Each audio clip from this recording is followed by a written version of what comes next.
Welcome to episode 4, Unstoppable by Minal and Bharwaney. I am author of Reawaken, CEO of the Reiki Healing Sanctuary, private tutor, and podcast host.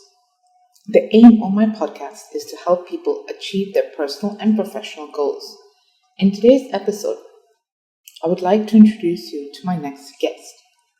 Hong Kong-born Anisha Ramanathan is a partner in the family and matrimonial practice at international law firm Withers. Apart from being a high-powered family lawyer, she is a qualified family mediator and trained collaborative practitioner.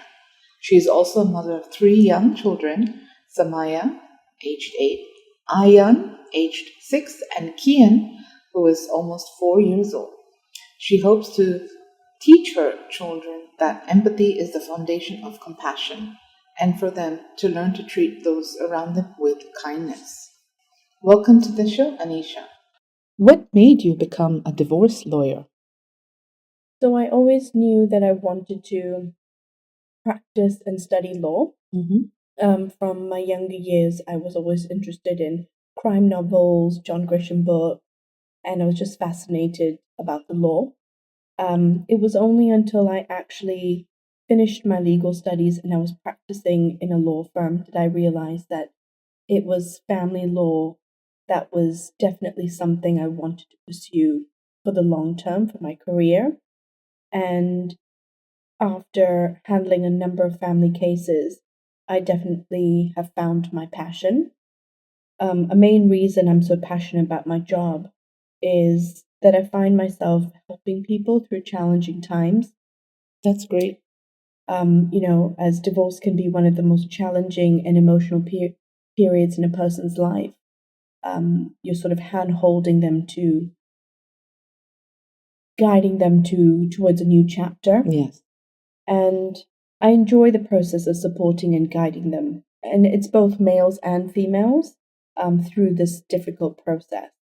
I want to ensure that their rights and interests are protected.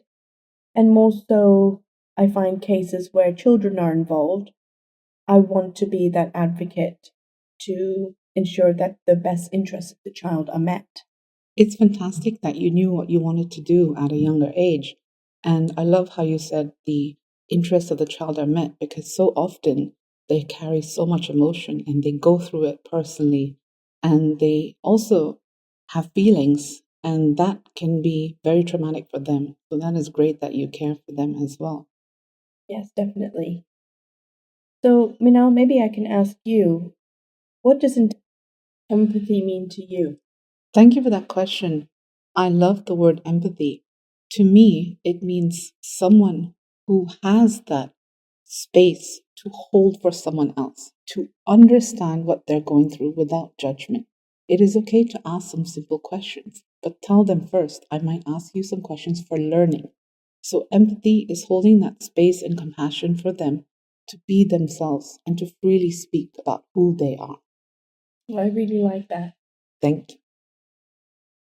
So, can you tell me some current facts and a few statistics in today's world, perhaps in Hong Kong or globally, about some divorce rates? Yes. So definitely divorce is something that's not stigmatized anymore, and because of that, divorce is definitely more commonplace. I would say the number of divorces in Hong Kong have certainly increased in the past 3 decades or so, and we've seen the number of remarriages have increased as well, and the number has probably tripled since 1991 and now account for about 1 in 3 marriages in the city. Wow. And for the city of the size, under 8 million people, we're looking at a divorce rate of over 40%, which is very high. Yes, that seems very high indeed. And it is a positive thing that you said for remarriage because some people face so much and yet they don't think they can move on, whereas others seem to move on easily. So it's also a positive fact for some remarriages, as long as they don't harm the other person significantly. Yes, definitely. And I think when people are entering into remarriages now, they're being more cautious. So we're seeing a lot of people who are remarrying entering into prenuptial agreements because they sort of don't want to make the same mistake they did the first time around. And there's a lot of discussion and people taking the step forward for protection of their wealth. Do you think there is a taboo with prenup at the moment? I think it's less of a taboo. And actually, when people come to us for advice on prenups, it may be obviously the male or the female making that first move to seek legal advice on it. Okay. But often enough, we do even have the parents who come to us and say, because there's a lot of generational wealth, particularly here in Hong Kong, Yes. and they want to safeguard, if they have a dynastic trust or they have properties they want to, their children will be inheriting, or if they have children who will be working in the family business that has been built up over the years, they want to make sure that wealth is protected because divorce is on the rise in Hong Kong and the numbers have increased. I think families are just taking any precautionary steps that they can. So prenups can be a very sensitive topic, definitely. Yes. So when clients do ask when is the appropriate time to raise it, there never really is because it's not dinner table conversation. Right. But I often tell clients try and approach it in a practical manner. Tell your fiance or your partner, this is what I want to enter into it, and be honest and explain the reasons why. And if it's a love marriage, there's no reason why the other person won't take that practical and sensible step with them. So clear communication on what they would like to do in advance. Definitely. What you said about prenup is so interesting. And are post-nuptial agreements recognized in Hong Kong? So post-nuptial agreements are different to prenups in the sense a prenup means you sign it prior to the wedding, and a postnup, if you haven't signed it before the wedding, there's still an opportunity to sign a nuptial agreement after you're married. So for a prenup, we advise clients that you need to seek independent legal advice.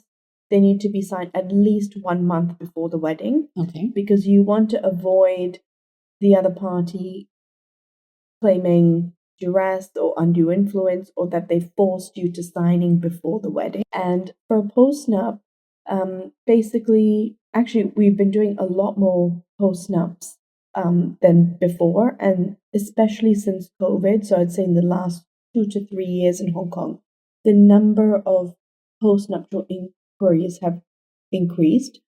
And I think that's because couples who have contemplated divorce but have decided they don't want to, or they're not quite ready to go through that process, or they might actually go through the formal process when the children are older or have left for university, they enter into a postnuptial agreement where there is some financial disclosure. They have an agreement on, in the event something happens and things go wrong, this is what we have agreed to.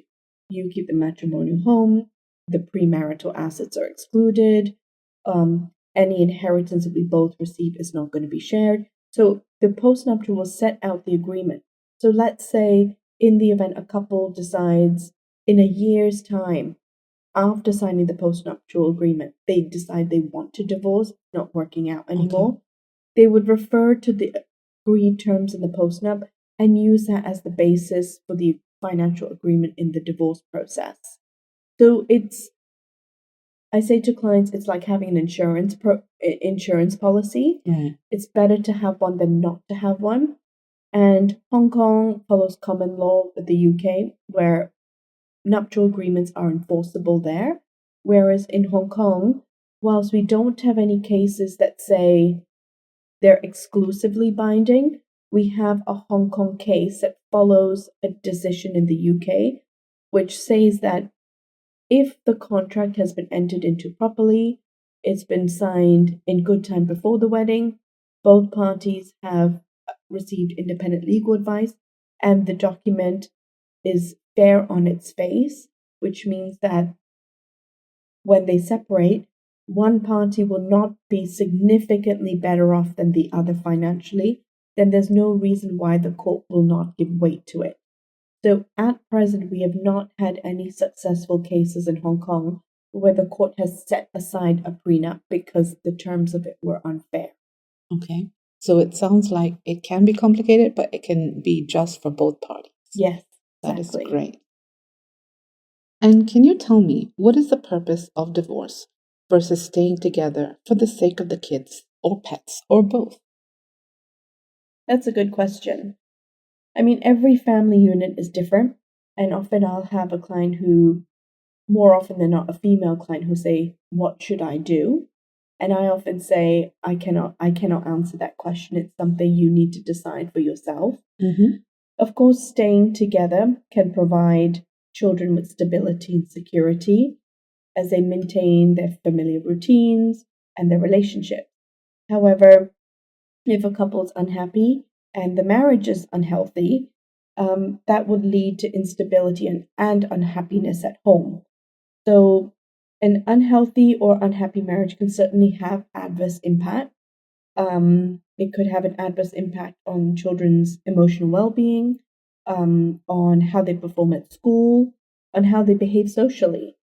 And ultimately, I cannot say one choice is better over the other, but I would say, look at your own individual and personal circumstances and what ultimately do you want to achieve. Are these minor issues that, with the help of some counseling, a good relationship counselor, could that potentially resolve matters? Or if the issues are so ingrained that you have given the relationship a chance and it's not working out, True. do you want to walk away from the relationship? But there's different ways of doing it. You can always do it amicably and sensibly, but unfortunately there's some situations where the relationship becomes very hostile and not amicable at all. And that's where I think the children are then sort of entrenched and can be put in harm's way. Yes, when there is so much of disharmony and commotion and chaos, and then everything is topsy-turvy, so that there needs to be a final decision and a clear decision on what they want to do to move forward. So that's Yes, very practical. definitely. So I know Minal as someone who has that spirituality and you're able to read people with your intuition. You are definitely a go-to person for people to come to for coaching and some advice. I know you've helped individuals and couples go through separation or if they're even contemplating divorce. Can you explain how you've helped them through these difficult times? Sure. So some of my friends have told me in person after a joint healing session. And so I would give them advice on what to do. Even as a non-lawyer, I would have told them just advice on how to even approach the judge in the court and how to talk to their lawyer. And it's not easy because they have so much to think about. They have so much on their plate. They're going through so many emotions. So I would separate all that. I would ask them about their mental health. Something as simple as, have they eaten today? Have they taken care of themselves? Even if they don't want to go out for a walk for fresh air, they somewhat have to push themselves, even for a simple 5-minute walk, or get something urgent done. For example, their phone case is broken, and so they need to change that.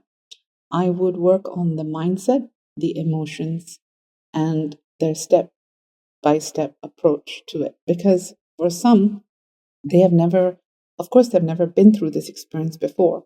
But as someone who can understand what they're going through, as someone who has empathy, as someone who is a practical approach, we can listen to them. And sometimes we have to be non judgmental, even if we know them and we know their story. Because sometimes we are put in the situation where we might have to make a choice between the other person, especially if we know both sides, regardless of the gender or regardless of how long ago they've known each other. As a reader and a healer, I've also done readings where couples have been together for 10 years and suddenly they have split. So they cannot also take that as personal because things can change so much in this world and environment has changed. So I tried to do a step-by-step approach. I asked them how they're feeling. I asked them to go through some of their emotions, do a bit of journaling, and make sure that they can move on with ease and joy, because it is their ultimate nightmare to go through what they've gone through. Thank you for sharing. I think that's really important. And from the practice side of things, sometimes when I'm helping someone go through a difficult situation, let's say they're having difficulty with co-parenting, Yes. and they just cannot seem to be aligned with each other at all, we would often tell the client to seek the assistance of a co-parental coordinator or an external coach who can sort of be that third party who can step in and kind of mediate between the two of them and allow them to see how simple the issue is that they're actually bickering over. Exactly. And ultimately, they're in that position because there's anger, there's hate, there's a whole bag of mixed emotions there. Right. But who's the person that's suffering out of that? It is the child that they're arguing over, because this child is then caught in a situation where am I doing something wrong because I've made dad unhappy? Am I doing something wrong because I've made mum unhappy? So I think it's important for them also to find inner peace in a way, or to speak and seek guidance from the right people to help them then get through the legal process, if ultimately that's what they choose to do. Yeah. And so, with the legal process, in your opinion, how long can it actually take from start to end? That is a golden question. That is one of the most important questions for every single client. They want to know how quickly they can have their divorce wrapped up, and that could be for a variety of reasons. If it's a couple that comes to us and says, we have decided we want to divorce, but we've reached an agreement, if it's as straightforward a process as that, it would mean the lawyers would just draft all the papers. There might be some back and forth to iron out the agreement on the children, the agreement on the finances. And then by the time it gets filed at court, you're looking at probably 6 to 8 months to get the final decree absolute. Okay. If it's not as straightforward as that, often I would tell clients, have you attempted mediation? Have you attempted out-of-court discussions? There's a lot of qualified family mediators in Hong Kong, and some that Withers work very closely with, and we would recommend them to go and try and discuss matters to reach an agreement that way. So that process might take a little bit longer until they can reach an agreement, or clients can say, we've tried our level best, it's not happening, we're stuck on these points, we want to go to court, we want the judge to decide. Okay. If that's the case, the divorce process could take much longer. They could reach an agreement very quickly on the children, but they could be stuck on the finances and fight for a very long time. If it could be a very high conflict case and they cannot reach an agreement on any issue, in between every court hearing date is roughly 3 to 6 months, just because since COVID, there's been a complete change in the family court. They're overburdened, the judges are overworked. So it just means people have to wait a long time for their day in court. And if this is the case, you're looking at least 2 to 3 years of litigation or the court process. So on the children, I try and push clients very often to reach a resolution, because if there is no agreement on matters concerning custody and care and control and access on a child, it would mean at the very first hearing, the judge would ask a social welfare report to be called, which means a complete stranger is coming into your home, talking to mum, talking to dad, meeting the children, talking to the children's schools, to their teachers, and preparing a report with recommendations. often enough, because these social workers are so busy, one or both parents may not be happy with what the recommendations are, because this person is only interviewing the family once or twice and giving a brief overview to the court on what the family dynamic is. So very often clients want to not put children through that. Yeah. That could take even longer because it could just be a smaller perspective than the bigger picture, like you said. Exactly. And that is very, very exhausting for the child as well, to wonder who's coming in and asking me all these questions and why now. Yeah. And so, what does integrity mean to you? So for me, integrity means doing the right thing, even if no one else is there to notice that you're doing it and you're not receiving praise for it, or you don't receive acknowledgement for having done the right thing.